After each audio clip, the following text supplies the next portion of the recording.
Ryan, what do we know about the leader of this group? Well, Eligio Bishop is a 34-year-old from Atlanta, Georgia. He's a former model, exotic dancer, and barber. He also says he was a prostitute. He's been arrested several times, including for forcible entry in 2009 and theft and aggravated battery in 2011. He says that's all behind him now. He says that he's not a violent man since he connected with nature. But when I asked how many of his 17,000 Facebook followers had joined him in Costa Rica, he became defensive. That's irrelevant. That's irrelevant. That's irrelevant. You see, that's just irrelevant. Why is it irrelevant? How many people are in your family? How many people are in your family? You see, that's of no importance. The group's beliefs are unorthodox and center around a worship of nature. They refer to modern society as Babylon and refer to their past friends and family as demons. When I asked if he was leading a cult, he took issue with the definition of cult, but said, quote, "I am a cult." In our conversation, he was adamant Reed traveled to Costa Rica on her own accord and had not been brainwashed. Here's what he had to say. She's 21 years old and made her own decision to join her friend in Costa Rica, and Canada is making a big deal about that. And I can understand where they're worried at one time, but I've extended myself to make myself clear that there's nothing going on with Kayla. There's nothing wrong with Kayla. Kayla is just fine. Now, Bishop adds that Kayla is free to go whenever she wants to leave. He also says the group has proper travel documents to be in the country. Debbie? Thanks very much, Ryan. Well, we'll have much more on this story tonight. That's in about 30 minutes. You can hear more from Eligio Bishop in Costa Rica. Well, 2 people are in hospital tonight in serious condition after a rollover crash on the outskirts of St. John's. The man and woman were in a sedan that rolled over near Pitts Memorial Drive. It happened just after 10 o'clock near the Trans-Canada Highway Exchange. The force of the crash ejected the woman from the vehicle, and police reported her as being in critical condition. The accident happened as the weather conditions were worsening in the region. Schools closed over the lunch hour, and just about an hour ago, Memorial University shut down because of the messy conditions. And to put all of this into perspective, our meteorologist Ryan Snoddon is back now. So Ryan, is the worst of today's storm behind us now? Well, it depends on what you consider the worst. The snow, yes, is done. Carolyn, at least wrapping up in the St. John's and the metro region, as we have now switched over to some ice pellets. But we've got some ice pellets and freezing rain on the menu over the next few hours, at least, for St. John's.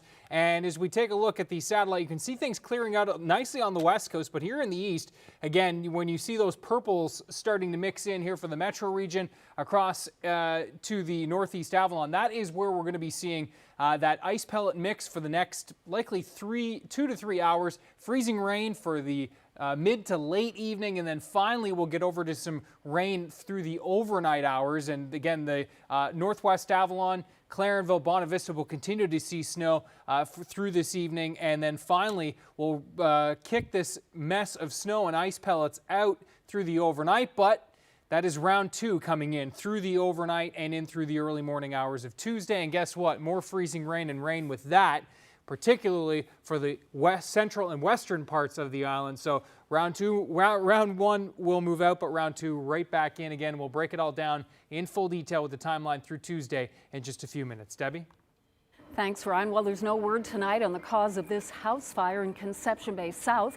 Firefighters were called to the home in Kelligrews around 7 o'clock last night.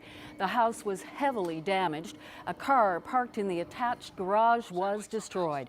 Several people were inside when the fire broke out, but all escaped safely. Crews remained on the scene fighting hot spots for about 3 hours. Well, fortunately, no emergency personnel had to be called to Kitivity Lake yesterday when these snowmobilers risked their lives skimming across ice and open water for a few thrills. This video was shot by CBC morning show host Anthony Germain, who just happened to be walking by at the time. Rover's search and rescue crew member Paul French says this stunt could have ended in tragedy. No matter how you do it, it's never controlled and it's never safe. Any number of things can happen. And if that do happen, I mean, you're at risk of hurting yourself or losing your own life. You're at risk of, losing your machine. And in about 20 minutes, Paul French will tell us what else he finds troubling about what he saw in that video. The bad news just keeps coming for people living in Churchill Square apartments damaged by last weekend's storm. Water came through the roof and has done more damage than the owners initially thought. Some are being warned it could be more than 6 months before they get back. Here now's Peter Cowan explains. So this is the area that was hardest hit, the part where the roof blew off. And anyone who lives in these units, well, they've been told that they have to get out, and it's not going to be a quick fix. The teams are inside there, and they're busy tearing out everything right back to the studs. I'm told today it's likely going to take 6 to 8 months before they're able to get this repaired and people are able to get back in. Now, even if you're on one of the apartments over here at the end, well, they don't have any damage in them, but that's still a problem because they were hoping initially that they'd be able to get back in with maybe even a couple of days. But I'm told today that it'll likely be 2 to 3 months before inspectors go in and have a look. I was speaking with one man who's an international student at Memorial University. He's doing his PhD, and he's been in emergency accommodations over at the university while they figure out what's happening. He was not pleased that it's now likely going to be a longer time out of the apartment than he was thinking. So he's already lost out on all the food that he had in the freezer and fridge because there's been no electricity in these units for days. So his only choice now is to pack up more stuff as he decides what the next step is going to be for him and his wife. Like if they're saying like 2 to 3 months, I don't know where to go. I hope so that MUN is already helping us. So I hope so like hostel facility will be still there. But we really don't know what's going to happen. Now, as for compensation, Martech told me today, well, that's not their responsibility, that it's up to the tenants in here to have insurance, and they'll have to go to them for any sort of repayments. The tenants were told that they will get their damage deposit back, as well as any rent refunded for the time that they haven't been allowed to be in their apartments. Peter Cowan, CBC News, St. John's. A Labrador woman who nearly died from frostbite is grateful to get her life back on track. This is Jerry Bose's life today. Much of it is spent in a wheelchair. In February of last year, she fell asleep in a Comatic box in front of Hopedale's hydro diesel plant where she was exposed to extreme cold. Bose had been at a hotel playing cards and says she stepped outside for a cigarette after having a few drinks. She doesn't remember what happened after that. A plant worker found her the next morning unconscious in what was believed to be minus 40-degree temperatures. Bose lost 8 fingers and part of her right leg. The community has been helping her family since the accident, but after telling her story, she says she's seeing an even more incredible outpouring of support with people donating everything from food to toys and clothing. Newfoundland Power has been recognized as a company that takes care of its employees with programs that focus on keeping workers safe and healthy. The company was awarded a 2017 Employer of Distinction Award Monday by the Provincial Employers Council. Mark Quinn reports. It can be very stressful when extreme weather hits this province. Yeah, I mean, it was stressful for me trying to keep my siding on my house. But imagine what it's like when wind and snow are wreaking havoc, and it's your job to keep the lights on for everybody. At Newfoundland Power, they had 70,000 customers without power. And everybody's calling, everybody's upset, everybody wants their power now. Today, Newfoundland Power was rewarded for taking steps to make sure employees stay healthy. The power company was presented with a 2017 Employer of Distinction Award. It recognizes us as an employer who is committed to our employees, committed to the community, to volunteerism. There's a safety component, so we're really excited and honored about this. The company says it's making an effort to protect and respect the mental health of employees. Sometimes people feel challenged, they feel uncomfortable talking about this. We really want to reduce that discomfort. We want people to have increased awareness, to feel comfortable, and to really support their co-workers. That's important. We want that kind of thing. We want businesses to succeed in Newfoundland Labrador, and that's going to help us, move out of this fiscal position we're in and off to greener pastures. The 2 other Employer of Distinction Award winners were Stella's Circle and Anaconda Mines. Mark Quinn, CBC News, St. John's. coming together to share a little of their home country with people in this province. We'll tell you all about that later in the program.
Well, nice to be back on the set. to have you back on the set. That's great. A little sun in your step. Yeah, I was fortunate to have a week in some sunny climate, and it was quite nice. And you're glowing. And look at the weather that you brought me, Ryan. I knew that was coming. Lobbing it in for you. Before we get to that, let's have a look at some pictures, some very deep snow, and the story of the hunters who rescued a moose from it. Yes, have a look at this. This is what happened. William Salter of Forto and his nephew Scott were out checking their hunting traps last week when they stumbled on this, a moose stuck in a hole, unable to get out. Salter believes the big animal was stuck like this for more than a day.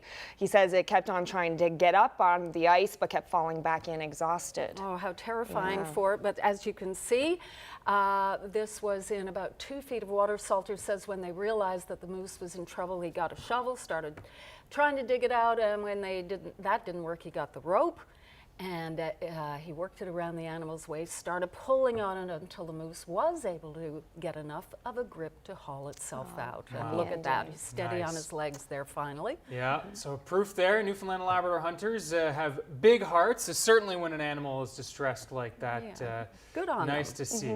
Very nice. Okay, well, the weather not looking great. Sorry, Debbie. I had my treat. I can't complain.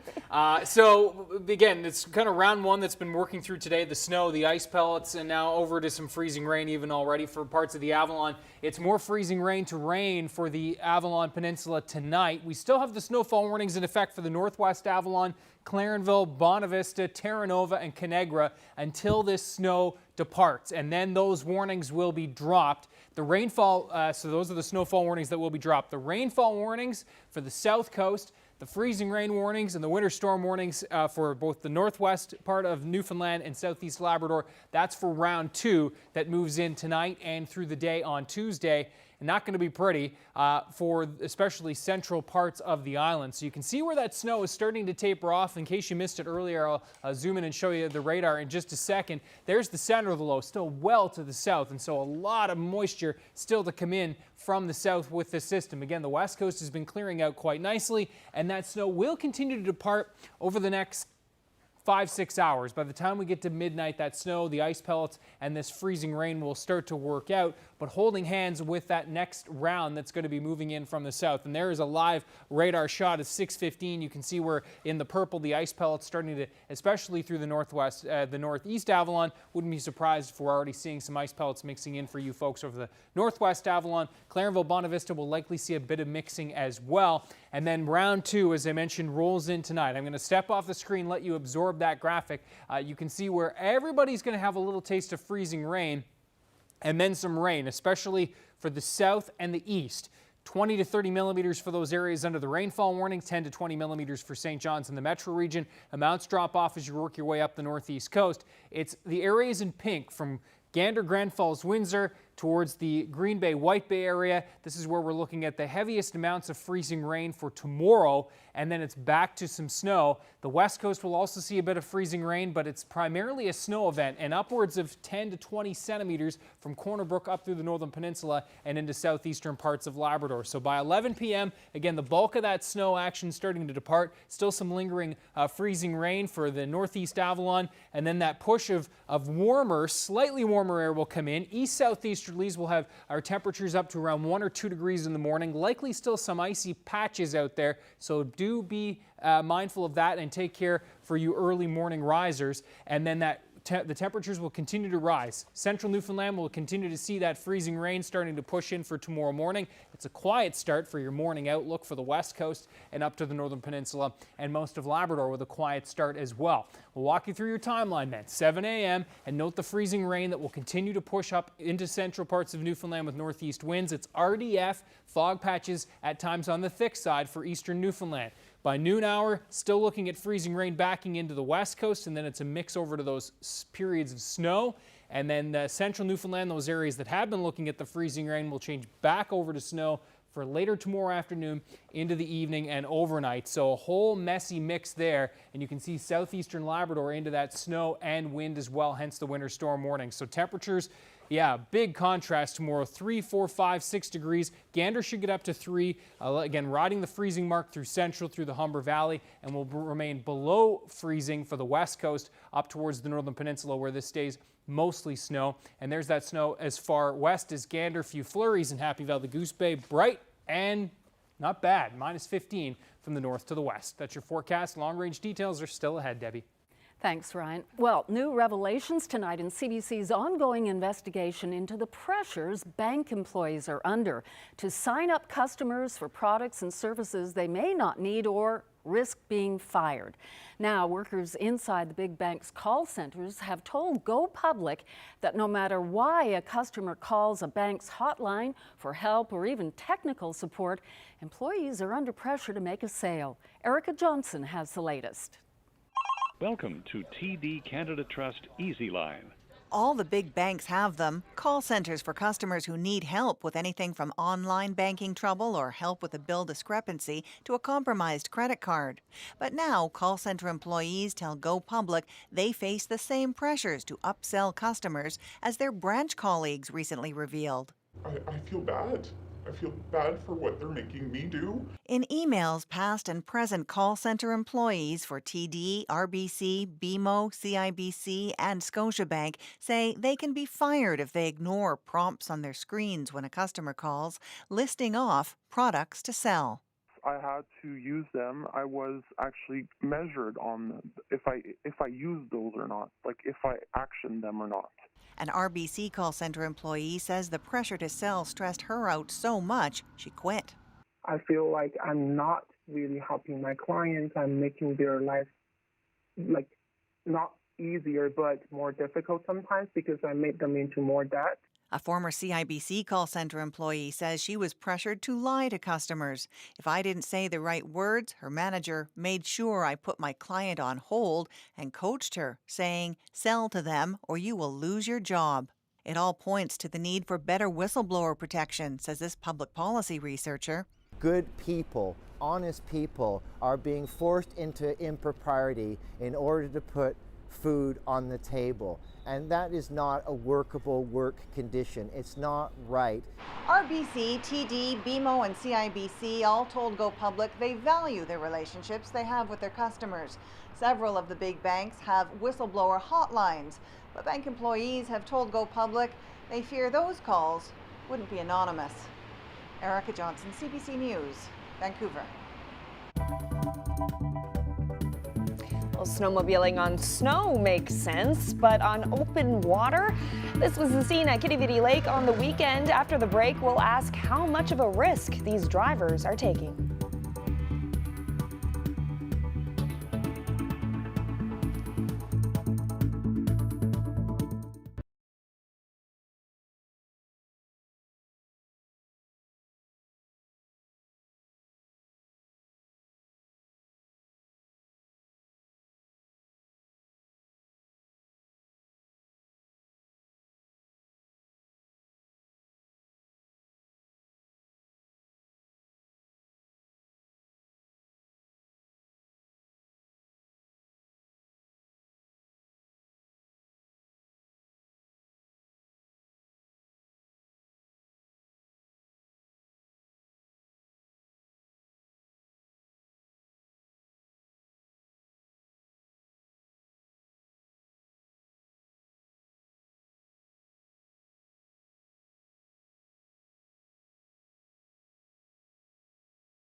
My name is Chef Andy Bowman, and I'm a cooking instructor here at the Mount Pearl, Memorial Lake, and Black Marsh Dominions.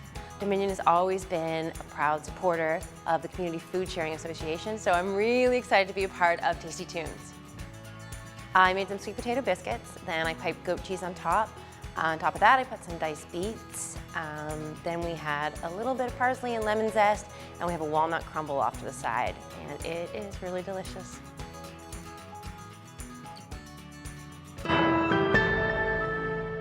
Welcome back, everyone. With shellfish stocks declining in this province, many harvesters hope that cod may be the answer. But a new standing committee report released in Ottawa today is casting doubt on that. The report is called Charting a New Sustainable Future and was tabled in Ottawa this afternoon by MP Scott Sims.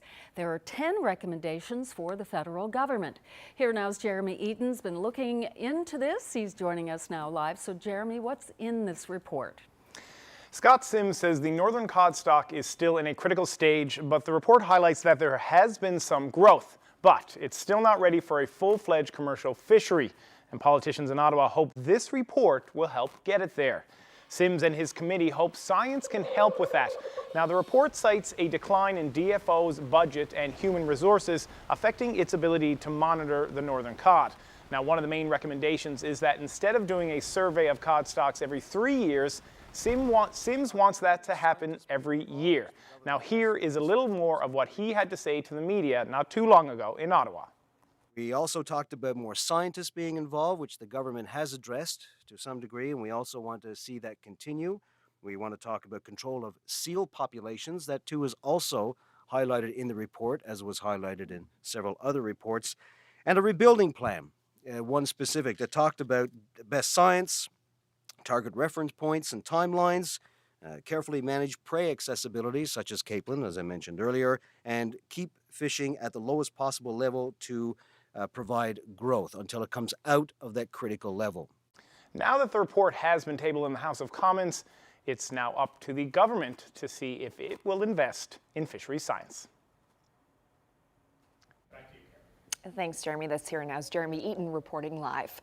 Well, this video of two people skimming across ice and water on Kitiviti Lake has prompted a warning from someone who comes to the rescue of risk takers. Earlier today, I showed this video to Paul French of the Rovers Search and Rescue Team. So this video was shot right behind us yesterday. What goes through your mind when you see that? Well, it's just a number of dangers that were involved in doing such an activity.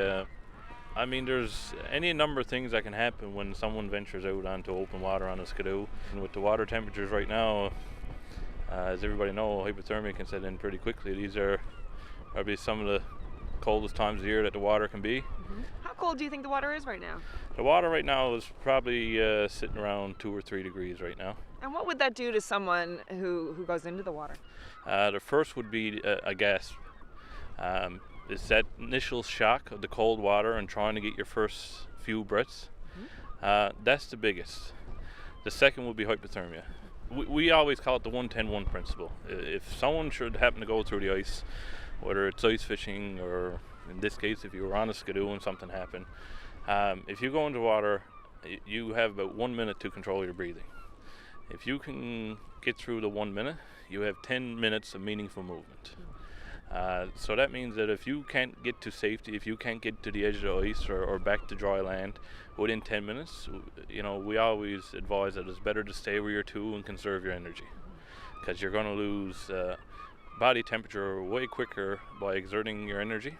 And what about, you know, if that snowmobile had hit the water in an awkward way, and could it have flipped? Could it have dragged the person down under the water with it? What are the possible outcomes there in terms of what physically happens when a snowmobile hits the water? Absolutely. I mean, there's, I guess, there's many different things that could happen, but, you know, as you can see right here, it's very on level ground. You know, what happens if you know, you hit a rock, which is right there, you know, and pop one ski up on the side, you might flip over right away. What happens if the ice on the other side is not 100% thick? Well, you know, what happens if you start breaking through that, or if you get caught up in it? Many different things can happen, and can turn your day really bad really quick. You know, no matter how you do it, it's never controlled and it's never safe. I mean, you're at risk of hurting yourself or losing your own life. You're at risk of, you know, losing your machine.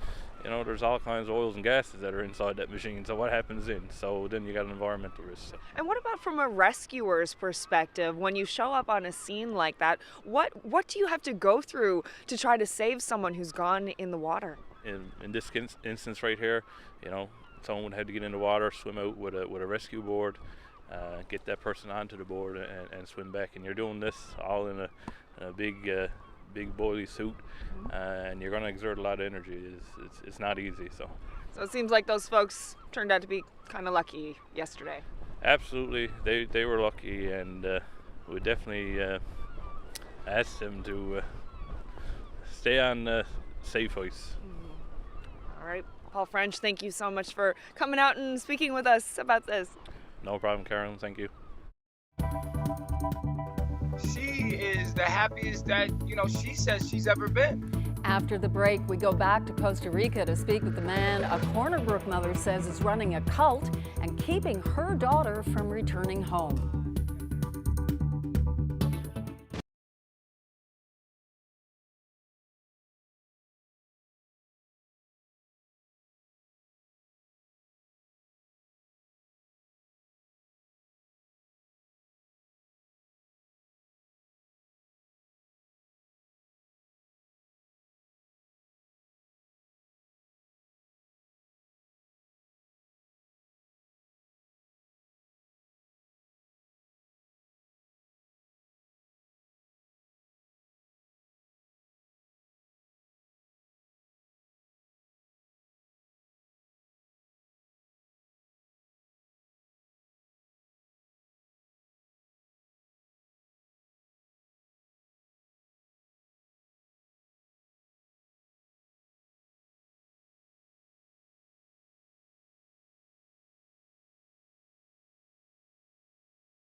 Back now to our top story. The Corner Brook woman who surfaced in Costa Rica after her family said she was missing.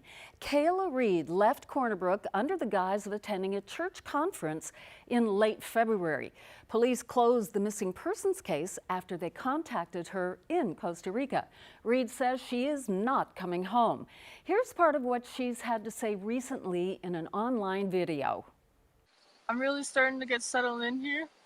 And yeah, I've never been so happy. Like, I'm becoming happier and happier every day here, and I really feel like I'm at home. I haven't felt this at home anywhere in this spot, in this avatar. So yeah, really feel like I'm with my family.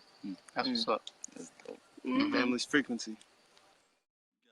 Now that was Kayla Reed from Corner Brook speaking in an online video from Costa Rica. The self-proclaimed leader of the group she is with is known as Nature Boy. His real name is Eligio Bishop. He's originally from Atlanta, Georgia, and has a criminal record. Here's part of his conversation this afternoon with Here and Now's Ryan Cook.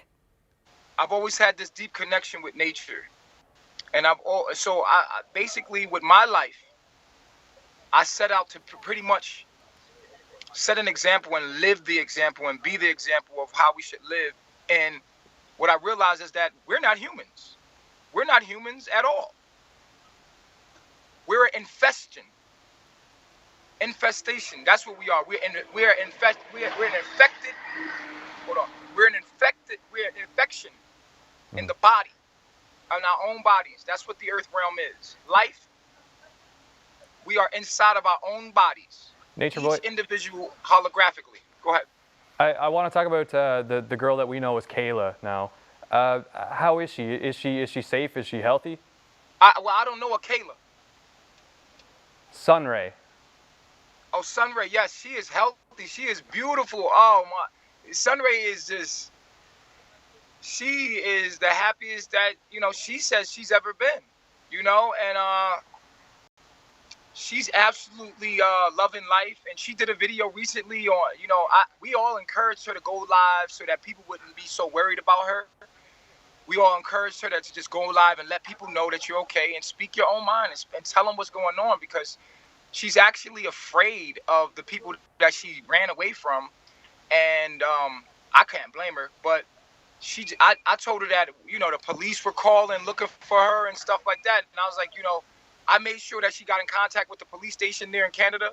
I also made sure that she got in contact with her mother and what her Babylon mother, what we call the Babylon mother, the Babylon aunt. I made sure that, and I encouraged her to just contact them because, I don't mind her living with me. And she's good. She's a friend of mine. She's a family member of mine. We treat her with nothing but love, and we treat her with nothing but love. And it's her decision to be here with me and live as I do, and that's her right. But at the same time, I also know that I'm a black man, and she's a white girl. She's in a white girl form, and I'm in a black man body. And I also know that it might seem to the world that I'm holding her hostage, and that the media has already depicted black men to be, violent and destructive and scary. So I wanted to make it clear that, call your people, let them know you okay, because I don't want no problems on this end. You come into my world and I allowed you here. I don't care. I don't mind. You're my friend, and she's allowed here. But what won't happen is the dragging of me and what I stand for. That's what won't happen. So I made sure, and I encouraged her to contact, because I don't want any problems. That's why I'm doing this interview with you, because I don't want any problems. Well, in that interview, Bishop references a Facebook Live video that Kayla Reed did on the weekend. That video has since been taken down. Well, a CBC News investigation into some chiropractors found some troubling advertising claims, not only inflating who they are, but also what they say they can treat. The CBC's Katie Nicholson reports. Don't tell Dr. Henri Marcoux he isn't a doctor. I am a doctor and I am scientific. You have to get that straight. But Marcoux isn't a medical doctor. He's a chiropractor. The body will immunize itself against measles and other diseases of infectious diseases. And his opinions on vaccination have ignited a firestorm in the pages of this French-language newspaper. But I can pass an opinion, professional opinion, just as valid as anyone else's, on the validity and the value and the effect of the vaccine in our society. The problem is Marcoux's views are contrary to public health policy. And in Manitoba, chiropractors get provincial funding. In a statement to CBC, Manitoba Health said, "We offer a publicly funded vaccine program that follows national guidelines on immunization, and we encourage Manitobans to get vaccinated. If any practitioner provides advice that is contrary to our position, we do not agree with it." CBC combed through all Manitoba chiropractic websites. In addition to anti-vaccination messaging, we found some chiropractors claiming that the education and training of a chiropractor is virtually identical to that of a medical doctor, and claims of being able to treat autism, Tourette's syndrome, ADHD, Alzheimer's, and cancer. The head of the Manitoba Centre for Health Policy says that's misleading. There is no evidence that chiropractic is effective at treating cancer and autism and many of those conditions which they apparently are claiming that they can effectively treat. The Manitoba Chiropractors Association declined an interview but said it is reviewing the ads that we showed them, trying to determine if any kind of action is required. But possible disciplinary action is the least of their problems. Big cuts are coming in the provincial budget, and healthcare is on the table. Katie Nicholson, CBC News, Winnipeg.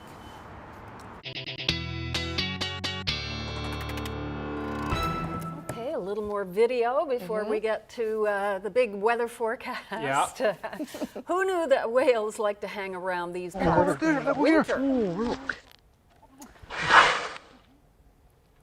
Nice. Quite the show in Little Bay East on the Burin Peninsula last week. Cora Scott sent us this video and says about 5 of those humpback whales entered the town's harbor chasing herring. She says she saw 3 whales breaching at once. Ooh, I bet that was a great sight. We spoke with Clyde Scott today, and he told us the humpbacks and the herring took off after a few days in Little Bay East.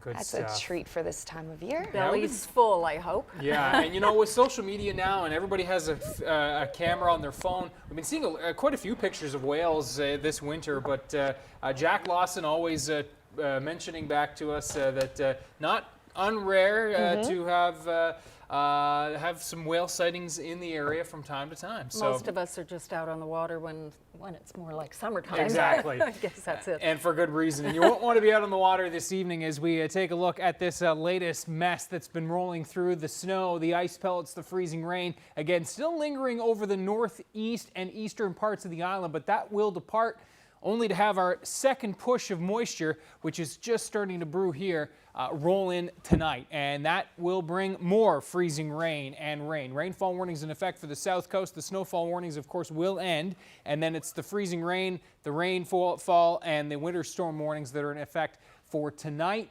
late tonight, and in through tomorrow. And again, a quick look at this map that I've drawn up for you. Have a look for your region, and you can see where the significant snow will be in the west, 10 to 20 plus centimeters, Corner Brook up to the northern peninsula and southeast Labrador. And it's the icing risk from Gander through Grand Falls, Windsor, and into the Humber Valley region as well as the Bayvert Peninsula. It's mainly rain here across the southeast, though we will have to contend with the freezing rain and as much as 2 to 5 millimeters of some icing for tonight. As that first round moves out, second round moves in. And again, it will take some time before that southeasterly wind punches in and we really start to see temps rise towards tomorrow morning, 8, 9 a.m. We'll really start to creep up towards the 2-3 degree temperature range. Before that, expect still some ice lingering around for tomorrow morning, so do take care for that morning commute. There's the icing that will linger: Gander, Grand Falls, Windsor through Central. The west coast will likely see some ice pellets and freezing rain here tomorrow through the morning hours, and then into the afternoon it's a change back to snow as that colder air will start to work back into the surface, and we are going to be seeing that snow roll back into Central, with some light accumulation for tomorrow evening into the overnight. There are your temperature highs for tomorrow. 5 on the plus side for the southeast. Again, -1 in Corner Brook, and looking at -15 with a pretty quiet day overall for most of Labrador. There's the mess and the back to snow for central Newfoundland. Everybody's clearing out through Wednesday morning temporarily. And you can see northwesterly winds will be a little on the breezy side to start Wednesday, and then it's a switch back already for Wednesday overnight and in through Thursday as our next system approaches. There are your temperatures for Wednesday, 2 on the plus side in St. John's as we'll kind of ride the freezing mark into the afternoon, -2 central and western Newfoundland. And here comes our next system, and it will roll in Wednesday night in through Thursday. Another round of snow. Looks like, again, good chance of some pretty solid accumulation central towards western Newfoundland, and another mix for the Avalon and the Burin Peninsula, at least at this point, for from snow to ice to some drizzle or rain, and that system will then work through on Thursday afternoon. There are your temperatures. Again, quite a contrast from the east to the west. Labrador pretty much sitting this one out, but a good chance of seeing some flurries in the southeast. There are your temperatures for Friday as we clear out yet again. Another messy mix possible on Saturday, as we'll keep you posted on that, obviously, over the next couple of days. Labrador, again, pretty much sitting the next couple out after that snow tomorrow. Let's meet our young athlete of the day. This is Reed Courtney from Old Curligan. Reed is 7 years old, enjoys hockey, baseball, soccer, basketball, and martial arts. Wow, he attends Foley's Martial Arts in Winterton, and he's an orange stripe belt. Congratulations, Reed. You're today's young athlete of the day. Well, after the break, we'll tell you about the court battle that will likely affect your television viewing habits.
Welcome back to Here and Now.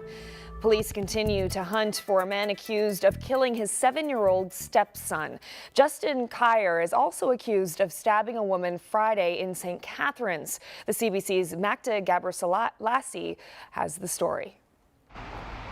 The police tape is still up, a memorial is growing, and neighbors are still in shock. Nathan Dumas was only 7 years old. He was really happy, like joyful, playful. He even plays with my grandson. It's a shame that a little boy had to go through this. It's heartbreaking. I'm very disturbed by it. Very disturbed.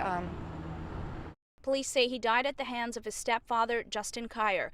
Afterwards, Kyer is alleged to have stabbed a woman at this RBC. Today, a Canada-wide warrant was issued for his arrest. The fact is we don't know where he is or where he might be heading. He is believed to be in this dark Pontiac, Montana van. On the driver's side rear window, this decal can be seen. No word yet on a motive. As for the boy's mother, she's been cooperating with police. She's trying to help us and support us in our efforts to locate him, but she's also grieving in a terribly tragic situation at the loss of a son, in a way that few people could really understand or comprehend. Here at the boys' school, the flag has been lowered and social workers have been here all day. A school board official tells me the students have been encouraged to write down their feelings and thoughts about Nathan. That will be put into a memory box that will be given to the family. Meanwhile, the hunt for Kyer continues. Give yourself up wherever you are. Give yourself up. At least do it for the little boy. Magda Gebrselassie, CBC News, St. Catharines. The battle over your television viewing habits is back in court. Two companies selling Android boxes are facing off against the cable giants.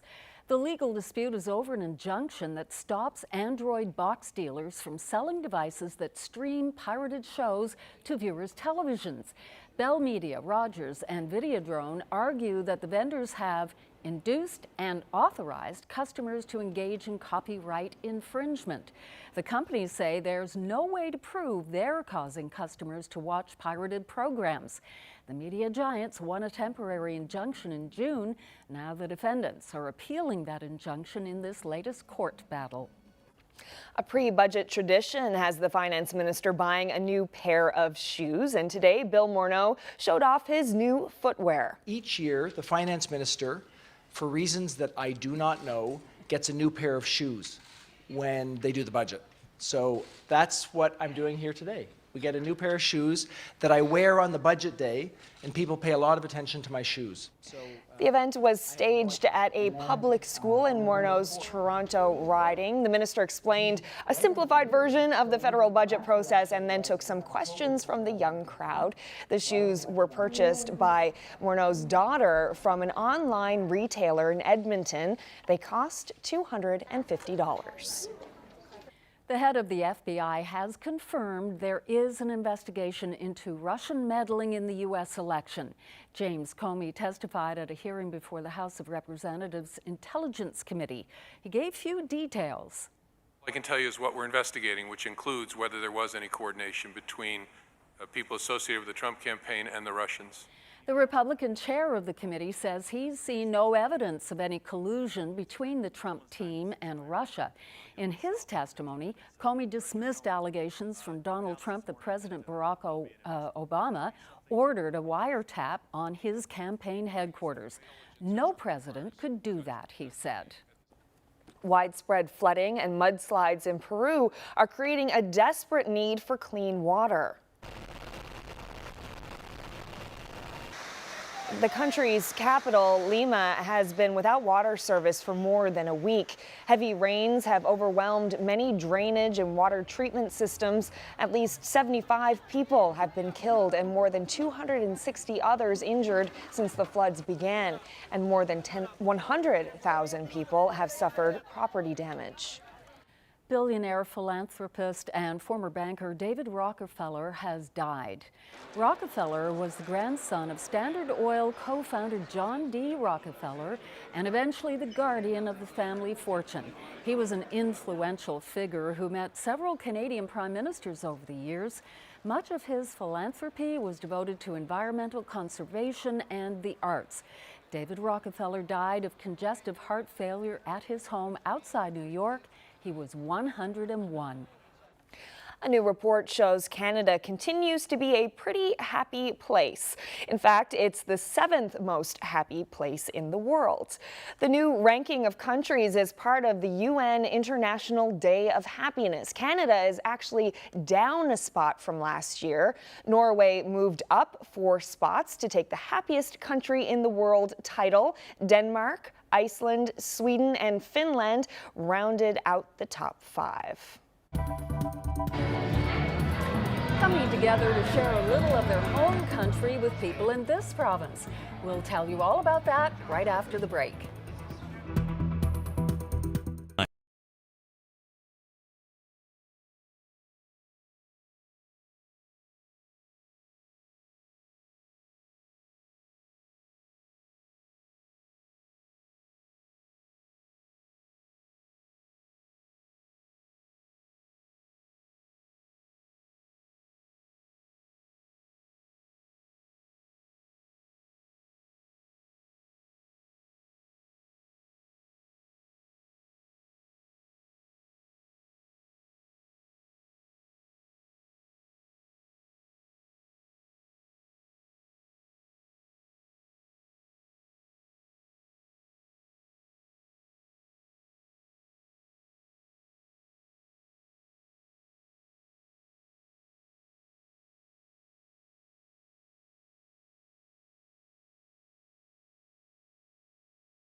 Welcome back to Here and Now. Well, some bright young students in the province were in St. John's this weekend for a major exhibit. But they weren't sharing their latest piece of artwork. They were sharing a piece of their home country. I'm from Iraq. More specifically, I've lived in both Kurdistan area and in Baghdad. And I came into Canada probably around 7 years ago. I'm very blessed, to be honest, to be in Canada and in St. John's. I always say this to every single person who comes to Newfoundland, and I say, you know what, when you come to Newfoundland, you probably found your home. Like, the thing is, wherever you're gonna go, if you live in another culture, you automatically just don't completely belong in your old culture anymore, and you don't completely belong to this new one. But I felt like ever since I came to Canada, I was very welcomed. Hi, my name is Ahmed. I'm from Syria. I have been here for 9 months, and we are doing here a project called Sharing Our Culture, which is like to show something like very popular from your culture to these people. Well, Top Chef Canada has picked Mallard Cottage chef Todd Perrin to be on the series once again. Perrin appeared in the first season of the show, and now he's returning to be part of Top Chef Canada's All-Star series. It premieres on April 2nd at 11:30 p.m. Island Time on the Food Network, and the top prize is $100,000. Okay, go Todd. Just have a look at what happens when you mix King Kong with the chicken coop. No, this isn't some science project gone awry, but it is social media gold. Oh my goodness, people online are just clucking away at this video of a Brahma chicken, a breed that's been dubbed king of all poultry, and it is easy to see why. You don't want to mess with that guy. That is massive. Look at the little one next to him. Big chicken wings there. You wouldn't be able to get... No, I'm not going to say it. My goodness. Well, bravery, thy name is Cody Gribble. Yes, this happened on the 6th hole of the Arnold Palmer Invitational yesterday. Gribble shooing an unwelcome visitor off the course and into the drink. That is pretty brave. Let's go over there and just, like it's nothing, just shooing it away. He's obviously done that before, but why? All right, just one last check to have a look at our viewer picture of the day. A beautiful one of Brent's Cove, and that is courtesy of Tiffany Sullivan. This is the big hill above Brent's Cove, and a great shot there on a beautiful winter day. Wonderful vantage point. Thanks very much, Tiffany. And thanks very much to all of you for joining us. Have a great night, and we'll see you tomorrow. Good night.